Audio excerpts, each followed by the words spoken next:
સુરત મહાનગરપાલિકાના તાજેતરના ઓડિટ રિપોર્ટમાં શહેરના સંચાલનમાં ગંભીર ખામીઓ અને ભ્રષ્ટાચારના આરોપો સામે આવ્યા છે। રિપોર્ટ અનુસાર પાલિકા કોઈ યોજના, જવાબદારી અને નિયંત્રણ વગર ચાલી રહી છે। સુરત મહાનગરપાલિકાનો તાજેતરનો ઓડિટ રિપોર્ટ શહેરની શાસન વ્યવસ્થાની વાસ્તવિકતા ખુલ્લી કરે છે। આ રિપોર્ટ કોઈ વિરોધ પક્ષનો નહીં, પરંતુ પાલિકાનો પોતાનો દસ્તાવેજ છે, જે શહેરનું સંચાલન યોજના, નીતિ અને જવાબદારી વગર ચાલી રહ્યું હોવાનું દર્શાવે છે। ઓડિટ રિપોર્ટ મુજબ કરોડો રૂપિયાના કામો આ કાગળ પર પૂર્ણ બતાવવામાં આવે છે, પરંતુ જમીન પર તેનું અસ્તિત્વ દેખાતું નથી। Sweeper machine, door to door garbage collection, security, city link જેવા અનેક કામોમાં બિલો પૂર્ણ દર્શાવાયા છે, જ્યારે હકીકતમાં કામગીરી અધૂરી કે અસ્તિત્વહીન છે। ખર્ચની ચોંકાવનારી હકીકત વર્ષ 2021-22 થી 2023-24 દરમિયાન કેપિટલ ખર્ચની સરખામણીએ મરામત ખર્ચ 31% થી 35% સુધી રહ્યો છે। મ્યુનિસિપલ ઓડિટરે સ્પષ્ટ સૂચન કર્યું છે કે નવા પ્રોજેક્ટોની ડિઝાઇનમાં ખર્ચ નિયંત્રણ માટે ગંભીરતા દાખવવાની જરૂર છે। હજારો ઓડિટ વાંધાઓ 2 વર્ષમાં કુલ 4324 જેટલા ઓડિટ વાંધા નોંધાયા છે, જેમાંથી મોટાભાગના સક્ષમ સત્તાની મંજૂરી વિના બિલો પાસ કરવાના છે। Bridge, cell, workshop, parks, gardens, મીમેર અને સેનિટેશન વિભાગોમાં ડબલ ચૂકવણી, વધુ ભાવ ચૂકવવા અને ખોટી સંખ્યાની બિલિંગ જેવી ગંભીર ખામીઓ સામે આવી છે। જવાબદારી કોની? ઓડિટ રિપોર્ટ પ્રશ્ન ઊભો કરે છે કે આ ખામીઓ માટે જવાબદાર કોણ? મેયર, કમિશનર કે સ્ટેન્ડિંગ કમિટી? જવાબદાર નક્કી ન થાય ત્યાં સુધી ભ્રષ્ટાચાર વધતો જ રહે છે। ઓડિટ રિપોર્ટ પરથી સ્પષ્ટ થાય છે કે સુરત મહાનગરપાલિકાની શાસન વ્યવસ્થા ગંભીર નિષ્ફળતામાં ફસાય છે। હવે શાસકો રિપોર્ટ ખોટો સાબિત કરે અથવા પોતાની જવાબદારી સ્વીકારે તેવો સવાલ શહેરના નાગરિકોમાં ઊભો થયો છે। સુરત મહાનગરપાલિકા ખૂબ મોટું બજેટ ધરાવતી મહાનગરપાલિકા છે અને આ જ્યારે બજેટ સત્ર ચાલુ થતું હોય ત્યાર પછી જે પ્રમાણેના પ્રોજેક્ટો લોકો વચ્ચે મૂકવામાં આવતા હોય, જે પ્રમાણેની આર્થિક પરિસ્થિતિ બતાવવામાં આવતી હોય, પરંતુ હાલમાં એવી આર્થિક પરિસ્થિતિ નથી। એ આ ઓડિટ અહેવાલની અંદર ખબર પડે છે કે આર્થિક પરિસ્થિતિ આપણી ખૂબ નબળી છે। આપણા કેપિટલ ખર્ચ જે થાય છે એમાં મરામત પાછળ 35%થી પણ વધારે ખર્ચો થાય છે। આનો મતલબ એવો થાય કે આપણી અણઆવડત છે, પ્રોજેક્ટોની ડિઝાઇનની અંદર ક્યાંક ને ક્યાંક ખામી છે અને આ ખામી અમે નથી કહેતા, ઓડિટર કહે છે કે પ્રોજેક્ટોની ડિઝાઇનમાં સુધારો કરો, એટલે ખામી છે એ તો સ્પષ્ટ સ્વીકારવું પડે છે। સાથે મહેકમ 55%થી પણ પ્લસ થઈ રહ્યું છે, તો મહેકમ ખર્ચ 55%થી પ્લસ થઈ રહ્યો છે। સાથે સાથે સુરત મહાનગરપાલિકામાં કર્મચારીઓની હજી પણ સતત ઘટ છે।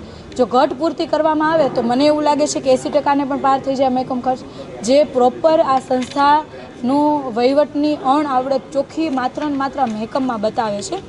સાથે સુરત મહાનગરપાલિકાની અંદર સ્ટોર્સની અંદર છેલ્લા 3 વર્ષમાં 155 કરોડનો સામાન વણ વપરાયેલો પડ્યો રહ્યો અને દર વર્ષે ઓડિટ રિપોર્ટની અંદર સૂચન લખેલું છે, જે તે વિભાગના વડાઓને લખીને આપેલું છે કે તમારે આ સામાનની જરૂર નથી, આ અહીંયા પડ્યો રહે છે અને ખોટો એ વેસ્ટ થાય છે, તો તમે આ સામાન ખરીદી ના કરો।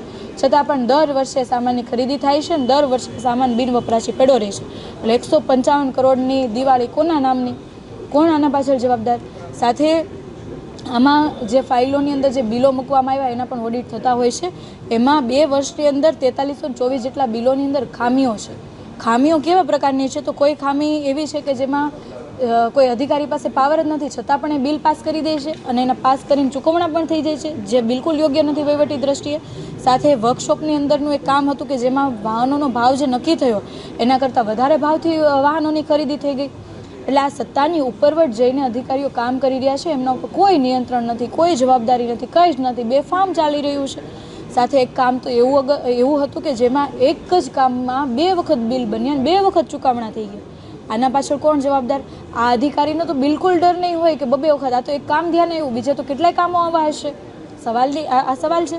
સાથે એક બીજું કામ એવું હતું કે કન્ટેનરની મહાનગરપાલિકાએ ખરીદી કરી, 144 કન્ટેનર લીધા અને એની સામે 171 જેટલા કન્ટેનરો ના બિલ ચૂકવણી કરી। તો આટલી મોટી ગોબાચાળી થઈ રહી છે અને આ ઓડિટ વિભાગ જે ડાયરેક્ટ માનનીય મેયરશ્રીના અંડરની અંદર આવે છે, છતાં પણ આટલી બધી ગોબાચાળી। આનો મતલબ સાફ એવો થાય કે કાં તો મેયરને રસ નથી કે આમાં શું ચાલી રહ્યું છે, કયા પ્રકારનો વહીવટ થઈ રહ્યો છે, અને કાં પછી એમને આવડતું નથી, કારણ કે છેલ્લા 3 વર્ષમાં માનનીય મેયરશ્રીએ એક પણ ઓડિટની મિટિંગ કરી નથી, તો એમને ખબર જ ક્યાંથી હોય કે શું થઈ રહ્યું છે, શું નથી થતું। અને અમે આજે આપના માધ્યમથી એવું કહેવા માંગીએ છીએ કે માનનીય મેયરશ્રીએ આ સ્ટડી કરવું જોઈએ। સ્ટડી કર્યા પછી એમને ખરેખર એવું લાગતું કે ઓડિટ રિપોર્ટની અંદર ખોટું લખ્યું છે તો એમને સ્પષ્ટતા કરવી જોઈએ લોકો વચ્ચે આવીને, અને જો એ સ્પષ્ટતા નથી કરતા તો એમણે એમની પોતાની નિષ્ફળતાને સ્વીકારવી જોઈએ।